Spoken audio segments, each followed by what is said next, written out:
One day, a blessing came from somewhere, where our names appeared on the board of the UNHCR that we are elected to go to America. And I was very happy. Because they say if you get to America, you will go to school. You will get to work. So I was ready to work and provide for my family and those that I left behind. But I was very young at the time because I was only 15 years old. However, we went through the procedure where we have to go to the interview with a lawyer. Then we passed. And then from there, and then they took us from Ifo camp to Nairobi in the Riru refugee camp, right in the middle of Nairobi, so that we can do our medical check. We did our medical check, and 4 of us passed too. In 2 weeks, our name appeared again that we are flying to the United States. I remember coming close to the airplane. I never know airplane is as big as this. Even a guy who's 6 foot, I can walk and even go use the restroom inside the airplane. So I have a lot of mixed emotion, as you can imagine. I sat in there, and I was very quiet, because when something confused me, I go silent for a very long time. I couldn't believe this machine going to lift me up and take me all the way to a different land. And it did that evening. And I landed in JFK, not to live there, but to make a connection to go to where our sponsor was, which is Des Moines, Iowa. When I got to JFK, I never seen a place where I can't distinguish night and day, because it was so bright with so many lights. I'm seeing so many people walking many different directions. I don't know where they're going or where they're coming from, dragging suitcases. And here I am carrying the plastic bags. When we were in refugee camp, I thought Paul can speak good English.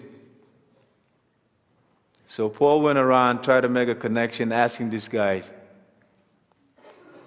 "Do you know Des Moines, Iowa?"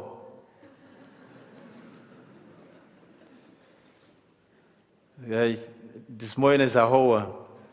It's like, "Give me your ticket." The guy looked at it, it's like, "Oh, this is Des Moines, Iowa." So that day I knew Paul English was dying.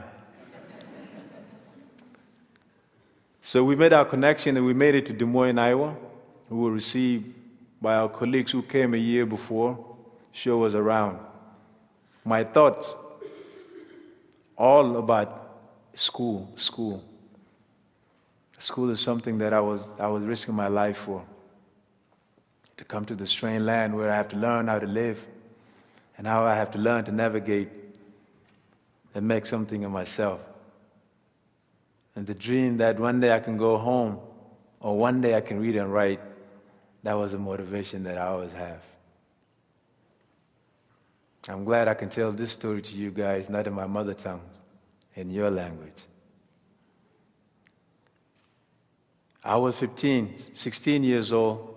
I was put in a class with American kids, Cambodian, Bosnians, who I have the same common ground with them because they were having the same trouble in their own country. And English was a second language to all of us.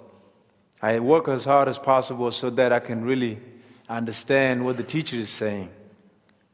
And I picked up the game of basketball, which became a huge part of my life that kept me grounded because I was dealing with post-traumatic stress disorder. Basketball helped me.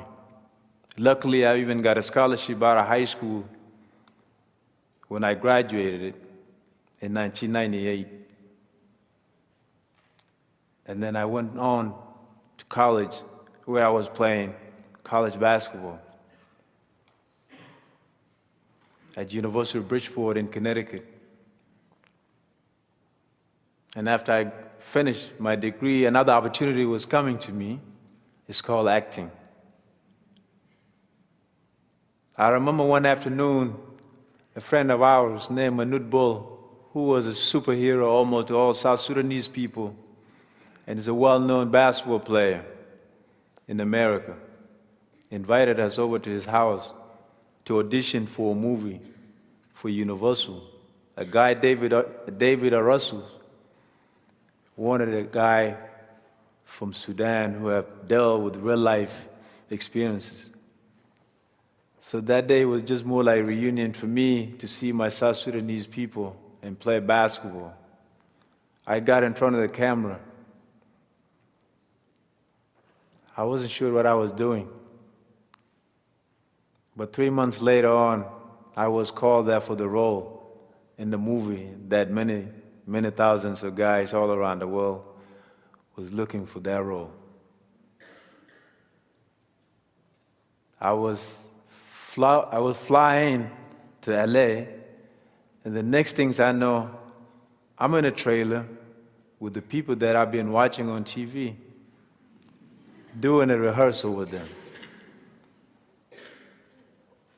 He was Dustin Hoffman, next to me, Lily Tomlin, Jude Law, Mark Wahlberg, and Jonah Hills. So now we're the first, that was our first job. Hey, if anybody ever tell you that making a movie is glamour, they're lying to you. Jonah and I, we have to learn from the very beginning, but now Jonah become bigger than life. I'm glad he's not in this room. We went on and we shot that movie, and that's how I was introduced into a film. When I was growing up, I wanted to be a storyteller, and my mom was doing that. Now I'm telling story in the form of a film, something that I enjoy very well. So I switched coasts. I went to New York so that I can audition more and instead of commute between Connecticut and New York. But something was aching in my heart.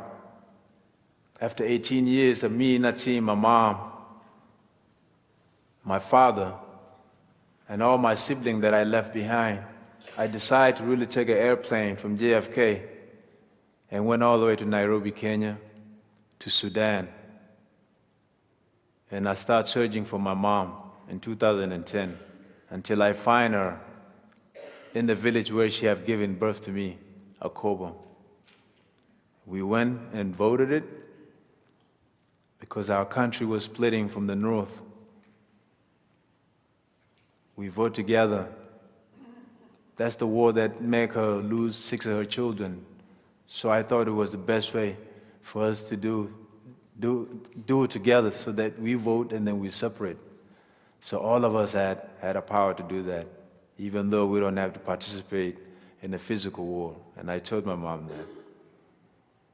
Our dream came true that day. South Sudan became an independent country, and I went back to New York. The reason I'm telling you guys this story is because in 2015, I have seen so many refugees fleeing from their own home, looking for places to live. Refugees are your family and mine. They are currently looking for a place to live in this world that we call home, or the place that we share, all of us. If opportunity is provided to refugees, the transformation can occur, and then they can thrive and become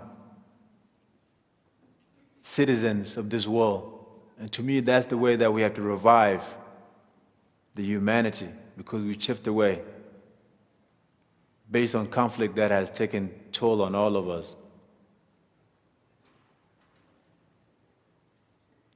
If intelligent resettlement is given to refugees to give them vital skills with the intention to hire them into the area and use the experiences that they have in these places, that could be another way too to prevent conflict to happen in the first place.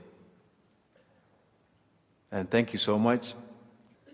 That's my story.